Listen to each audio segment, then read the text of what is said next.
بسم اللہ الرحمن الرحیم۔ السلام علیکم۔ 2 سال پہلے زرار ایک معرکے میں رومیوں کی صفوں میں اتنی دور چلے گئے کہ بہت سے رومیوں نے انہیں گھیر لیا اور زندہ پکڑ لیا تھا۔ زرار رومیوں کے لیے بہت اہم شکار تھے۔ کوئی سوچ بھی نہیں سکتا تھا کہ رومی انہیں زندہ چھوڑ دیں گے، اور یہ بھی کوئی نہیں سوچ سکتا تھا کہ زرار کی بہن خولا انہیں چھڑا لے آئیں گی۔ پہلے تفصیل سے بیان ہو چکا ہے کہ خولا ایک معرکے میں چہرے پر نقاب اور سر پر سبز امامہ رکھ کر رومیوں کی صفوں میں ٹوٹ پڑی تھی۔ وہ خالد کے قریب سے گزر کر آگے گئی تھیں۔ خالد انہیں اپنا کوئی مجاہد سمجھ رہے تھے۔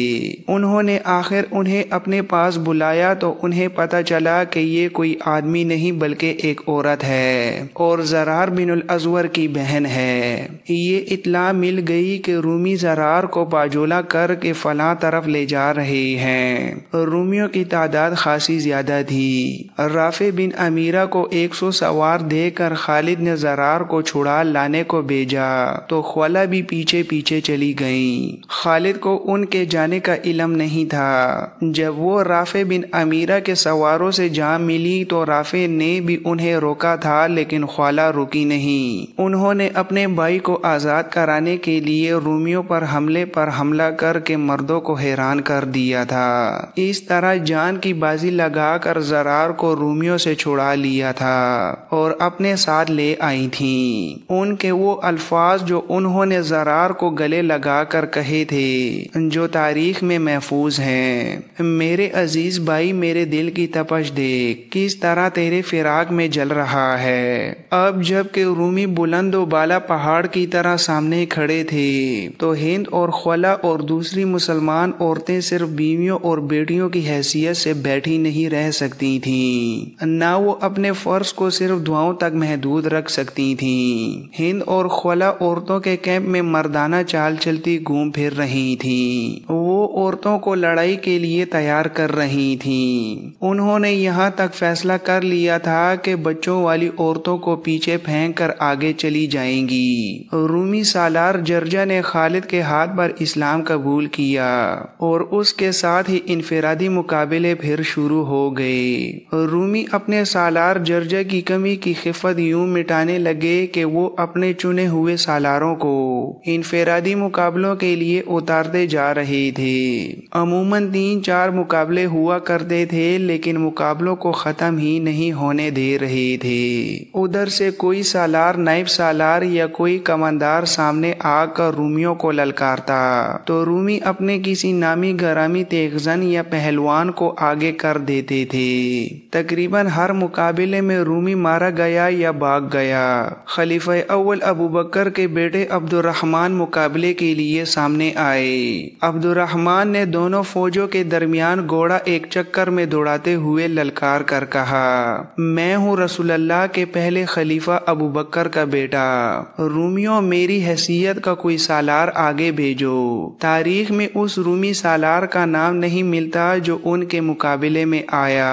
وہ جو کوئی بھی تھا بڑی جلدی کٹ کر گرا۔ عبد الرحمن بن ابو بکر نے رومیوں کو للکارا: کیا اتنے بڑے لشکر میں میرے پائے کا کوئی سالار نہیں؟ رومیوں کی صفوں سے کالے رنگ کا ایک گھوڑا نکلا جس کا قد اونچا نہیں تھا، سر سے دم تک لمبائی عام گھوڑوں سے زیادہ تھی۔ اس کا چمکتا ہوا جسم گھٹا ہوا اور غیر معمولی طور پر موٹا تازہ تھا۔ گھوڑا دوڑتا تو زمین ہلتی محسوس ہوتی تھی۔ وہ اپنے سوار کے قابو میں تھا، لیکن اس کی چال اور مستی ایسی تھی جیسے اپنے سوار کے قابو میں نہ ہو۔ اس کا سوار گورے رنگ کا تھا اور اپنے گھوڑے کی طرح فربہ جسم کا تھا اور وہ پہلوان لگتا تھا۔ رومی سالار نے للکار کر کہا: اے بدقسمت جوان، کیا تو روم کے بیٹے ایلمور کی برچی کے سامنے کچھ دیر اپنے گھوڑے پر بیٹھا نظر آتا رہے گا؟ عبد الرحمن نے اپنے گھوڑے کو ایڑی لگا کر کہا: خدا کی قسم، روم والے ابھی وہ برچی نہیں بنا سکے جو ابن ابو بکر کو گھوڑے سے گرا سکے۔ ایلمور کی برچی کالے گھوڑے کی رفتار سے عبد الرحمن کی طرف آ رہی تھی۔ عبدالرحمن کے ہاتھ میں تلوار تھی۔ گھوڑے ایک دوسرے کے قریب آئے تو ایلمور نے رکابوں میں کھڑے ہو کر عبدالرحمن کو برچی ماری، لیکن عبدالرحمن نے اپنے گھوڑے کو ذرا ایک طرف کر دیا اور خود پہلو کی طرف اتنا جھک گئے کہ رومی سالار کی برچی کا وار خالی گیا۔ عبدالرحمن نے وہیں سے گھوڑا موڑا اور بڑی تیزی سے ایلمور کے پیچھے گئے۔ ایلمور ابھی گھوڑے کو موڑ رہا تھا کہ عبدالرحمن کی تلوار اس کی اس کلائی پر پڑی جس ہاتھ میں اس نے برچی پکڑ رکھی تھی۔ ہاتھ صاف کٹ کر بازو سے الگ ہو گیا۔ برچی اس ہاتھ سمیت جس نے اسے پکڑ رکھا تھا زمین پر جا پڑی۔ یہ زخم معمولی نہیں تھا۔ ایلمور بلبلا اٹھا۔ عبدالرحمن کا گھوڑا اس کے ارد گرد دوڑ رہا تھا۔ ایلمور نے کٹے ہوئے ہاتھ والا بازو اوپر اٹھایا۔ وہ اس ٹنڈمنڈ بازو سے ابل ابل کر بہتے ہوئے خون کو دیکھ رہا تھا کہ عبدالرحمن کی تلوار اس کی بغل میں گہری اتر گئی۔ ایلمور نے گھوڑے کو ایڑی لگائی اور رخ اپنے لشکر کی طرف کر لیا۔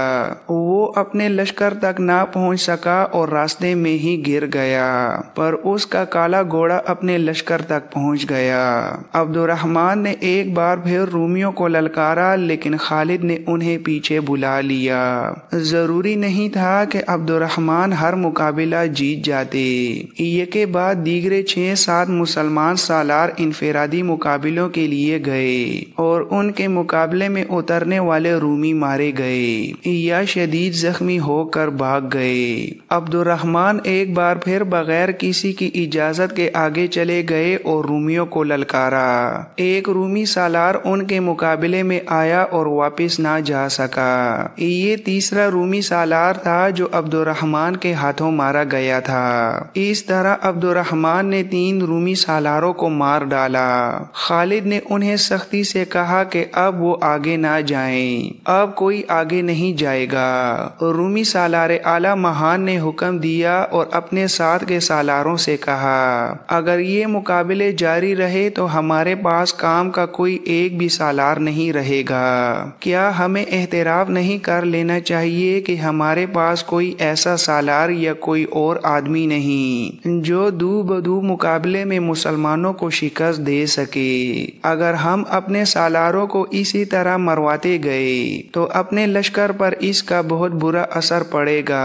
ایک تجربہ کار سالار نے کہا، بہت برا اثر پڑ رہا ہے۔ میدان میں دیکھیں، صرف ہمارے سالاروں اور کمانداروں کی لاشیں پڑی ہیں اور مسلمان ہمیں تانے دے رہے ہیں۔ ہم اتنا لشکر کیوں لائے ہیں؟ ان چند ہزار مسلمانوں کو ہم اپنے گھوڑوں کے قدموں تلے کچل دیں گے، ان کی لاشیں پہچانی نہیں جائیں گی۔ کلب کے ایک سالار نے کہا، ہمیں پورے لشکر سے ایک ہی بار حملہ کر دینا چاہیے۔ مہان نے کہا، نہیں، مسلمانوں سے اتنی بار شکست کھا کر بھی تم مسلمانوں کو نہیں سمجھے۔ مسلمانوں کی نفری جتنی کم ہوتی ہے یہ اتنے ہی زیادہ خطرناک ہوتے ہیں۔ میں پہلا حملہ ذرا کم نفری سے کروں گا اور دیکھوں گا کہ یہ اپنے آپ کو بچانے کے لیے کیا طریقہ اختیار کرتے ہیں۔ آدھا دن گزر گیا تھا، سورج سر پر آ گیا تھا، اگست کی گرمی اور حبس کا عروج شروع ہو چکا تھا۔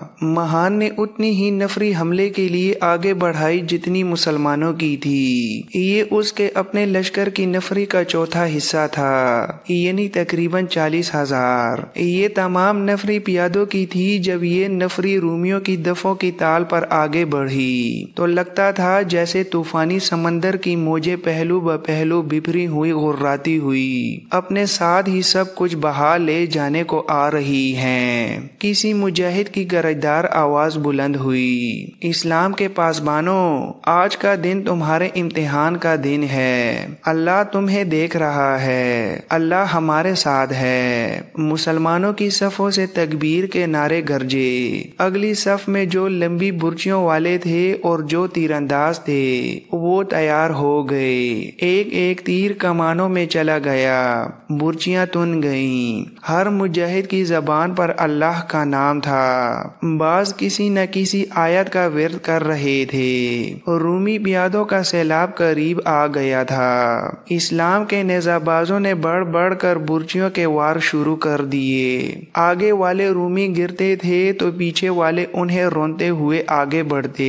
نیزہ بازوں کا کام کچھ تو تیر اندازوں نے آسان کر دیا تھا۔ رومی ابھی برچیوں کی زد سے دور ہی تھے کہ ان پر تیر اندازوں نے تیروں کا می برسا دیا تھا۔ رومیوں نے تیروں کو ڈالوں پر لینے کی کوشش کی تھی، پھر بھی کئی رومی تیروں کا شکار ہو گئے۔ اس سے رومیوں کی پیش قدمی کی رفتار سست ہو گئی۔ آگے آئے تو مسلمانوں کی برچیوں نے انہیں چھلنی کرنا شروع کر دیا، لیکن ان رومیوں کا حملہ مسلمانوں کے سارے محاذ پر نہیں بلکہ 11 میل لمبے محاذ کے تھوڑے سے حصے پر تھا۔ اتنے تھوڑے حصے پر اتنی زیادہ نفری کا حملہ روکنا آسان نہیں تھا۔ رومی پیادے بڑھتے آ رہے تھے، حالانکہ ان کا نقصان خاصا زیادہ ہو رہا تھا۔ مسلمان تیر اندازوں اور نیزہ بازوں نے جب دیکھا کہ رومی سر پر آ گئے ہیں تو انہوں نے تلواریں نکال لی اور معرکے کی خونریزی میں اضافہ ہو گیا۔ ابو عبیدہ اور خالد نے اپنے دماغ حاضر اور حوصلے قائم رکھے۔ صورتحال ایسی ہو گئی تھی کہ محاذ کے جس حصے پر اتنا زوردار حملہ ہوا تھا اسے کمک سے زیادہ مضبوط کیا جاتا، لیکن خالد اس سے بھی زیادہ خطرے مول لینے والے سالار تھے۔ انہوں نے محاذ کے کسی اور حصے کو کمزور کرنا مناسب نہ سمجھا۔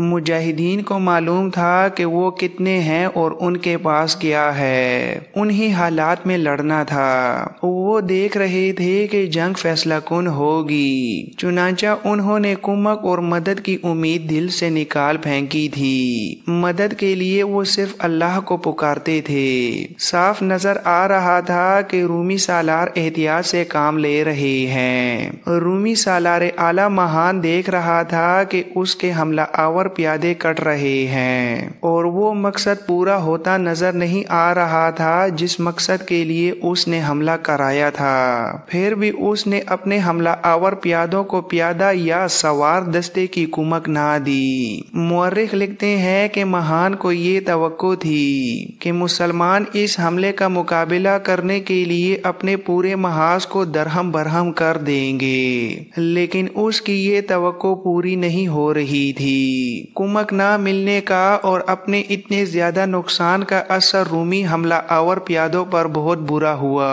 قریب تھا کہ وہ خود ہی پیچھے ہٹ جاتے کہ ان کے سالار نے انہیں پیچھے ہٹا لیا۔ اس کی ایک وجہ یہ بھی تھی کہ سورج غروب ہو رہا تھا۔ وہ منظر جذباتی سا تھا جب مجاہدین جو اپنی جگہ سے آگے چلے گئے تھے واپس آئے۔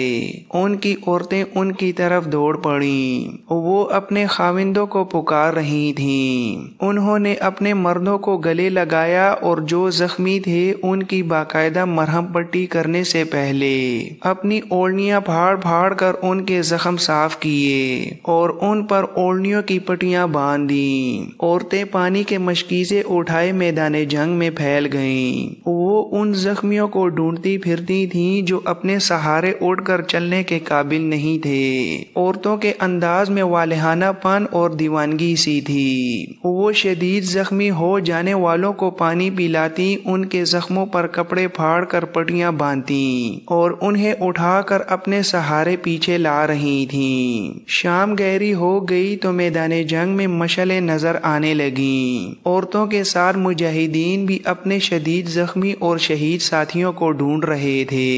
ان کے حوصلے بلند تھے۔ انہوں نے بڑا ہی شدید حملہ بیکار کر دیا تھا۔ میدان جنگ میں رومیوں کی لاشیں دیکھ کر ان کے حوصلے اور جذبے کو مزید تقویت ملی۔ مسلمانوں کے مقابلے میں رومیوں کا نقصان بہت زیادہ تھا۔ بہت سے رومی ایک گروہ یا جیش کی صورت میں مشعلیں اٹھائے آگے آئے۔ وہ اپنے زخمیوں اور اپنے ساتھیوں کی لاشوں کو اٹھانے آئے تھے۔ وہ ایسی ترتیب اور ایسے انداز سے چلے آ رہے تھے جیسے حملہ کرنے آ رہے ہوں۔ مسلمان جو اپنے زخمی ساتھیوں کو اٹھا رہے تھے تلواریں نکال کر ان پر ٹوٹ پڑے۔ اچھا خاصا معرکہ ہوا۔ رومیوں کی طرف سے آواز بلند ہوئی، ہم اپنے زخمیوں کو اٹھانے آئے ہیں۔ مجاہدین کی طرف سے جواب گرجا، تم زخمی ہو کر ہی اپنے زخمیوں کو اٹھا سکو گے۔ 2-3 جگہوں پر اسی طرح کی جھڑپیں ہوئی اور رات گزرتی رہی۔ اس وقت رومی سالار اعلی مہان نے سالاروں کو اپنے سامنے بٹھا رکھا تھا اور کہہ رہا تھا، اپنے آپ کو دھوکے میں نہ رکھو، ہم اپنے حملے میں بری طرح ناکام ہوئے ہیں، کیا کوئی بتا سکتا ہے کہ اس کی وجہ کیا ہے؟ ایک سالار نے کہا، میرا خیال ہے کہ ہمارے سپاہیوں نے اپنے اوپر مسلمانوں کا خوف طاری کر رکھا ہے۔ مہان نے کہا، نہیں، ہماری صفوں میں اتحاد نہیں، مسلمان ایک ہیں، وہ بھی مختلف قبیلوں کے ہیں لیکن وہ سب اپنے آپ کو مسلمان سمجھتے ہیں، انہوں نے اپنے آپ کو اسلام کے رشتے کا پابند کر لیا ہے، اس عقیدے نے انہیں ایک جان کر دیا ہے، ہم میں یہ اتحاد نہیں، کئی ایک علاقوں اور کئی ایک قبیلوں کے لوگ ہمارے ساتھ آ ملے ہیں لیکن ہمارے درمیان کوئی ایسا رشتہ نہیں جو ہم سب کو متحد کر سکے۔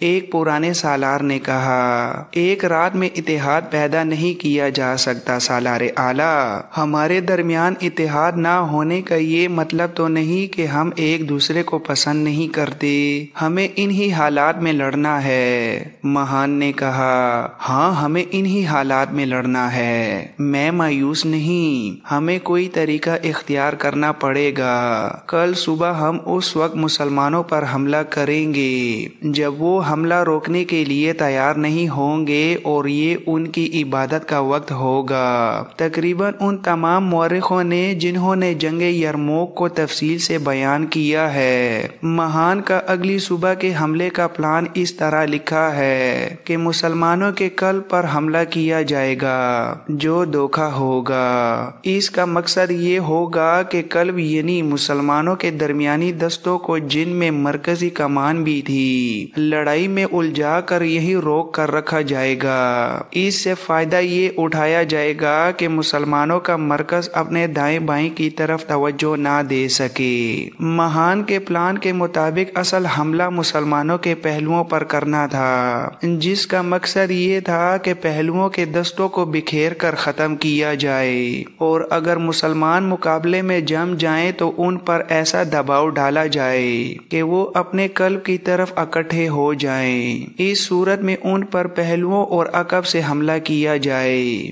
پلان بڑا خطرناک تھا، رومیوں کی نفری اتنی زیادہ تھی کہ اس کے بلبوتے پر اپنے پلان کو کامیاب کر سکتے تھے۔ مہان نے کہا، جاؤ اور اپنے دستوں کو صبح کے حملے کے لیے تیار کرو، لیکن تیاری ایسی خاموشی سے ہو کہ پتہ نہ چلے، مسلمانوں کے جاسوس ہمارے ارد گرد موجود رہتے ہیں۔ رات کو ہی مہان نے اپنا خیمہ اکھڑوایا اور ایک چٹان کی سب سے اونچی چوٹی پر لے جا کر نصب کرایا، وہاں سے تمام تر محاذ کو وہ دیکھ سکتا تھا۔ اس نے تیز رفتار گھوڑوں والے قاصد اپنے ساتھ رکھ لیے اور اپنا حفاظتی دستہ بھی اپنے ساتھ لے گیا۔ دستے کی نفری 2000 تھی، دونوں طرف کی فوجوں کے درمیان 1.5 میل کا فاصلہ تھا۔ خالد نے حسب معمول دشمن کی نقل و حرکت پر نظر رکھنے اور اطلاع دینے کے لیے اپنے آدمی آگے بھیج رکھے تھے، لیکن دشمن کے محاذ کی صورت ایسی تھی کہ قریب جا کر کچھ دیکھنا ممکن نہ تھا، اپنے آدمی بلندیوں سے دیکھتے رہتے تھے۔